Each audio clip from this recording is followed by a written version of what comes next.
Pronto, pessoal. Vamos continuar. A gente é parado aqui.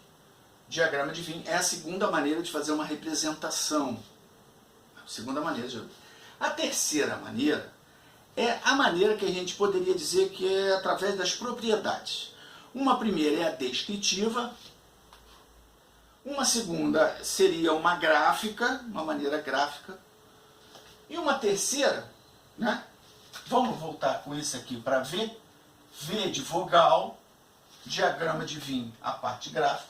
E uma terceira representação seria V igual, abre chave, X pertencente, tá, às letras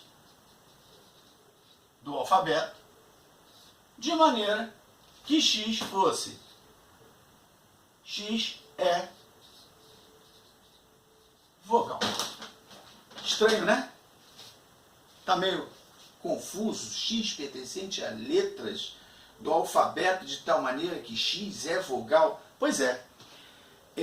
Quando a gente está falando em letras, em objetos que não são números, fica mais difícil de usar essa maneira, que é através de propriedade. Porque é mais difícil caracterizar propriedades de coisas que não são números. A gente até consegue, mas não é muito comum.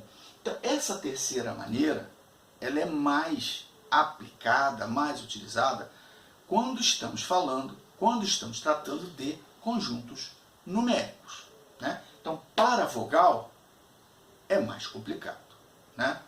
Mas a ideia é que vocês entendam que existe uma maneira descritiva, onde eu escrevo os elementos, ou quase todos eles, ou escrevo o início dos elementos e depois dou a sequência, tá?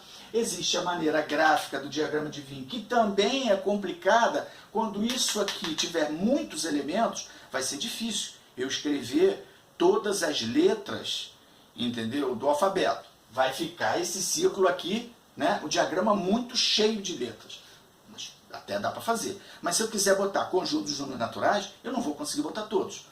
Mas eu ainda assim posso utilizar o diagrama para dar uma ideia do início e da continuidade, né? Já que o conjunto dos números naturais é um conjunto infinito.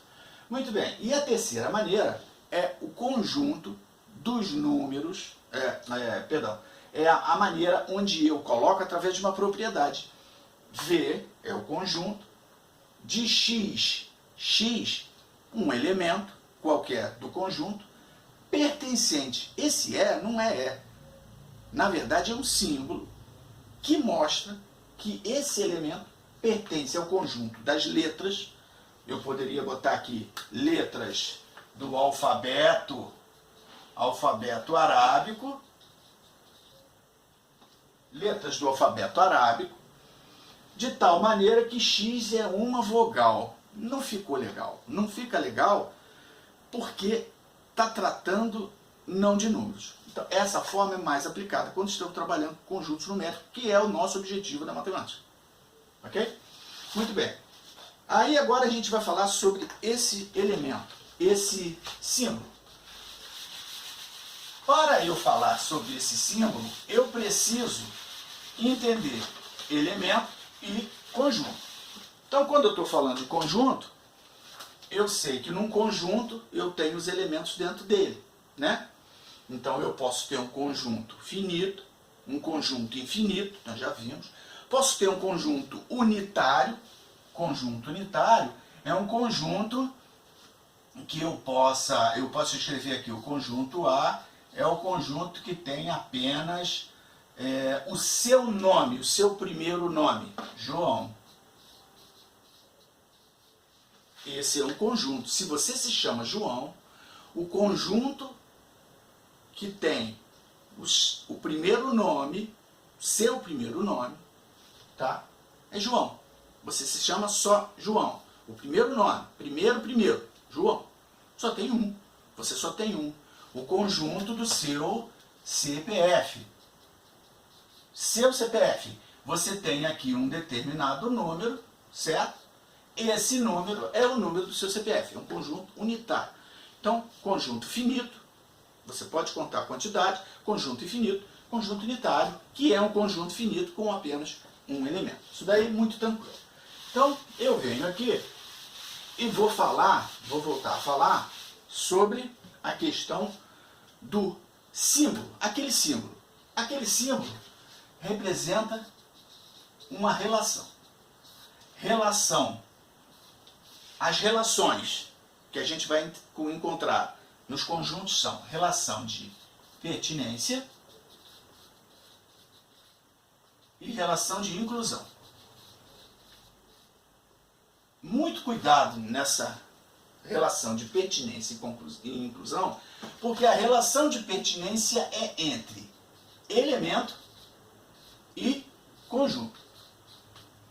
E a relação de inclusão é entre conjunto e conjunto. Vocês logo entenderão.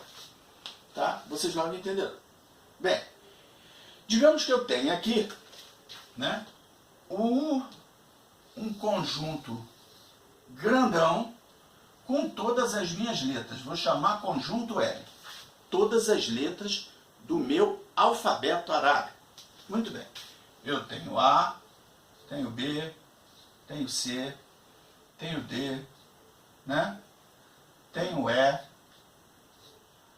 tenho F, tenho G, H, todas as letras. Muito bem. Se eu em algum momento quiser falar matematicamente que o elemento A, que é a letra A, está dentro do conjunto L, eu vou utilizar a simbologia do símbolo pertence e do símbolo não pertence. São dois símbolos. Um é positivo, o outro é negativo, é a negação.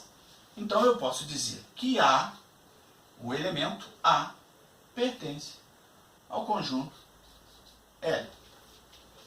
E eu posso dizer que a letra alfa, que é uma letra grega, não é uma letra arábica, não pertence a L. Certo? Então, A é elemento de L e alfa não é elemento de L. Por que eu uso pertence e não pertence? Porque A é um elemento e L é um conjunto. Conjunto, elemento. Então, entre elemento e conjunto, a relação é de pertinência. Certo? Então, eu não vou usar nenhum outro símbolo que não pertence e não pertence quando eu estiver falando entre elemento e conjunto. Tá? É o símbolo utilizado pela relação de pertinência. Muito bem. Agora, existe uma outra situação onde eu posso ter um conjunto dentro de outro conjunto, que seria quase a mesma situação. Imaginemos que aqui dentro do conjunto das letras, né, elas estão aqui, ó, conjunto das letras, eu tenho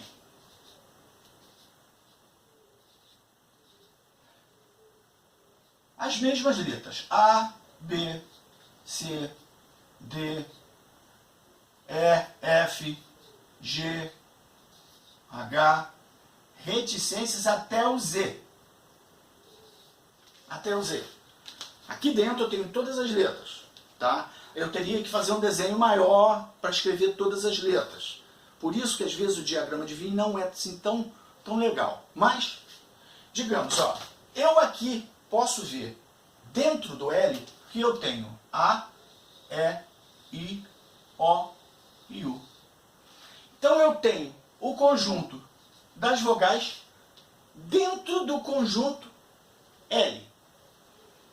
Nesse caso, eu não vou dizer que V pertence a L, porque V é um novo conjunto dentro do conjunto L.